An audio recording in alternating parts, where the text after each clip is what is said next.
नमस्कार, मी करिश्मा. सुप्रभात. वार आहे गुरुवार. मार्गशीर्ष महिन्यातला पहिला गुरुवार होता.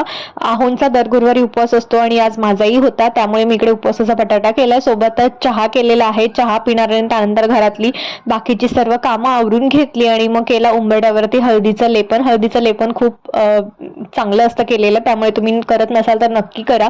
त्यानंतर मी इकडे जो आपला गॅस स्टोव्ह असतो तो स्वच्छ पुसून त्याची पूजा करून घेतली. त्याच्यानंतर वरतीच भिंतीवरती सुद्धा मी स्वस्तिक काढून घेतलंय. दरवाजा स्वच्छ पुसून घेतलाय आणि दरवाजावरती सुद्धा स्वस्तिक काढून पूजा केली आहे. उंबरड्यावरती छान रांगोळी केली आहे. हळद कुंकू वाहून फूल जे आहे ते ठेवलेलं आहे. सोबतच ज्या पंत्या आहेत त्या सुद्धा लावलेल्या आहेत. इकडे जे गुरुवार आहे ते पूजा माझी झालेली आहे. त्यासोबतच मी इकडे धूप दीप सर्व देवाला दाखवत आहे. पूर्ण घरामध्ये धूप दाखवून घेणार आहे आणि अशा प्रकारे आजचा गुरुवार माझा झालेला आहे. आय होप तुम्हाला आजचा व्हिडिओ आवडला असेल प्लीज व्हिडिओला एक लाईक द्या आणि चॅनलला सबस्क्राईब